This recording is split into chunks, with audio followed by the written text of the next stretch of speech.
Hey guys, welcome back to my channel. If you're new here, my name is Ibeth and I typically do home decor videos, home decor DIYs, and room transformations, as well as shop with me's. And if that's something that you're interested in, maybe consider subscribing. I would love to have you here. Also, if you don't already do so, go ahead and follow me on Instagram at CASA Neutral. I do post a little bit more of like behind the scenes and short form content as well. So anyways, happy new year. I hope that you guys all had a good holiday season. We had a lot going on. We went to Mexico to visit my in-laws, and after that my husband got really sick and I had to hold the fort on my own. Now we're back to normal. This week is finally when my son went back to school, he went back to work, and we're finally ready to tackle on more projects. I know a lot of you guys have been requesting like a updated living room tour or house tour. I'm not going to do a house tour because there's still a lot to work on, but I am going to share with you guys today the living room. Obviously by the title, you already know that. And I'm so excited because I finally finished, I think. There's nothing that I want to change so far. I feel like I love how it's turned out and I hope you do too. Enough of the rambling. Let's go ahead and get into the video. Okay guys, I firstly want to let you guys know that this is not a how-to video because this was really hard for me to do. I cannot explain it. I barely even know how I figured it out on my own, to be honest. I watched videos, but I kind of went based off of what I thought it would be like. So I suggest that you watch videos so it could be easier for you to understand. I kind of had a little idea though because I had already done Noah's room, but like I said, the math is really hard.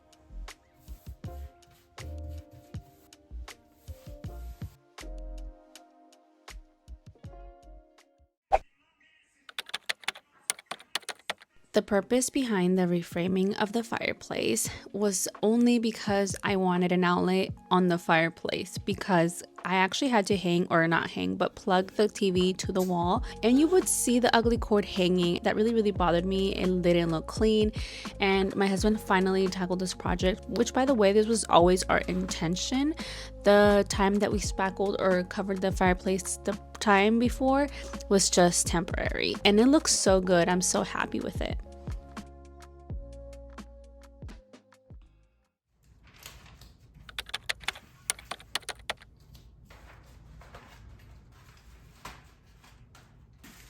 Actually like this color here, and I would have left it like that, but it won't be even with the bottom because we did patch a little bit on the sides, so now it would be patchy and I want it to be cohesive, so I have to paint it. I actually could not find for the life of me the other brush, the one that I used for the bathroom for the faux lime wash, and I ended up having to pick this up on order pickup from Lowe's, so I didn't get to see it in person. And you guys, I do not like this brush. It's like a broom, so I really felt like I was sweeping my fireplace rather than painting it. So I highly suggest that you do purchase the other one, which I will link down below. I really tried my hardest to work with it. Also, the whole lime wash situation project is honestly really hard as a perfectionist to achieve, but I tried my best. It actually works better when you use flat paint, so I actually went with the darker color first, added a little bit of water, kind of make it watery but not too watery so it doesn't drip, and basically brushed it all in crisscross motion throughout the whole fireplace. For the second color, I ended up going with the white, which is the same white as my walls. I did water it a little. We don't want to water too much, remember, no drips. And also then just do crisscross motions to kind of blend it in. You basically have to try to blend it but not smooth it out or paint over it. It's really not that hard.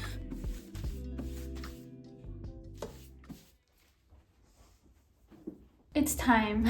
I really need to finish this living room. I was gonna say wall, but the wall is done, but I now need to continue to this. So let's get started.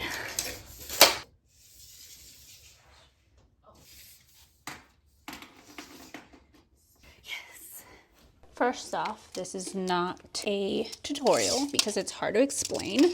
One thing that I am gonna say, it's hard when it comes to the math of having panels evenly spaced throughout a wall is really hard, I'm not gonna lie. But when it's one wall, it's super easy because all you have to worry about is the spacing from the wall and the spacing from the ceiling, the spacing from the floor, and then the spacing in between the bottom and top panels. What I'm gonna do now, before I start is just the prep part, which is marking exactly where 6 inches are throughout the wall, because that'll then help me move a little bit quicker when I'm nailing.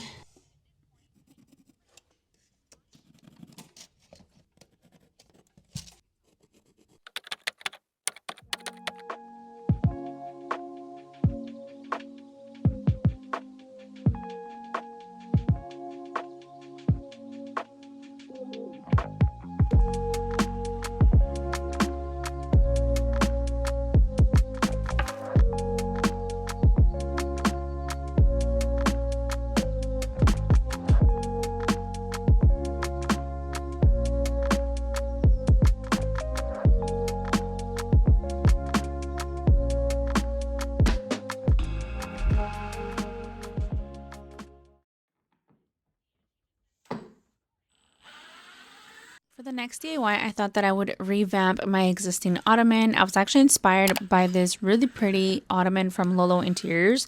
This one is actually made out of real alpaca, but I did not, of course, get that. This is what I found at Hobby Lobby, and I thought the fabric was really pretty, and it still gives like that fur look, which I really, really loved. By the way, using a faux fur actually helps you get away with the whole upholstering part of it, because I'm not an expert, but it was really easy to hide like the seams versus like the one that I previously had done. I thought that I was finished with this whole makeover, and then I thought that my sofa needed a little bench behind it. So I'm going to DIY kind of like a similar option to a skinny bench, but I'm going to use a 10-inch board instead of like the super skinnier one. So here all I'm doing is trying to age the board. Obviously I cut it to size, and now I just need to make it look as aged as possible. This was actually really hard to do. There's so many videos out there of how you can actually achieve this. You guys, as a perfectionist, it's really, really hard for me to do this or to do these kind of things. You guys already know that about me. Now I'm also going to do a whitewash because I want it a little bit cooler. The bench is really warm right now. I don't like the orangey look. So all I'm doing is watering down a little bit of paint, and I actually used the color Accessible Beige by Sherwin-Williams, and all I did was add water, and now I'm using a sponge to kind of paint it, and then going back with another rag and wiping it off. It just kind of washes it out a little bit.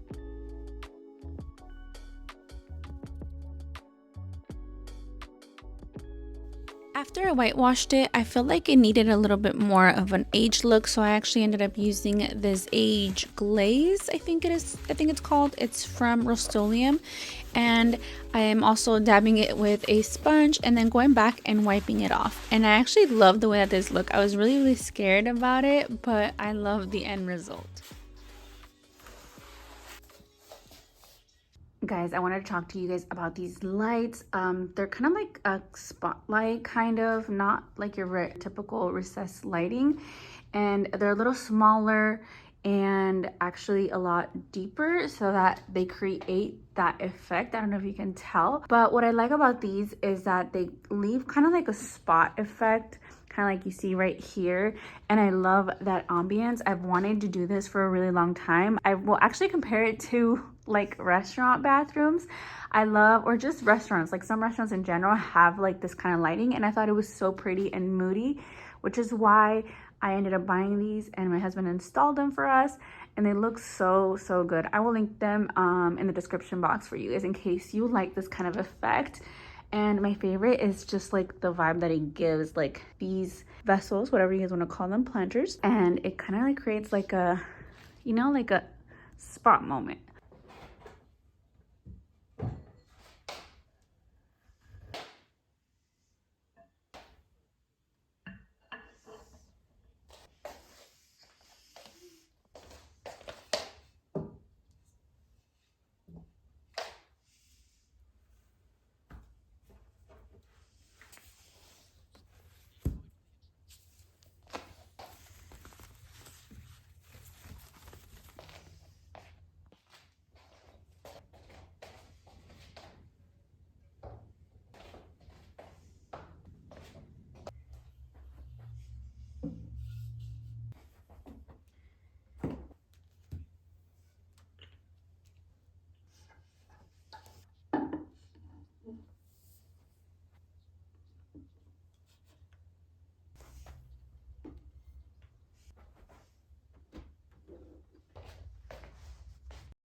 Well, that is all for today's episode. Thank you guys so much for watching. I really appreciate you. If you enjoyed this video, please give me a thumbs up and let me know what you liked about it. What was your favorite part of the makeover? And of course, make sure to subscribe if you haven't already. And with that being said, I'll see you guys next time. Bye.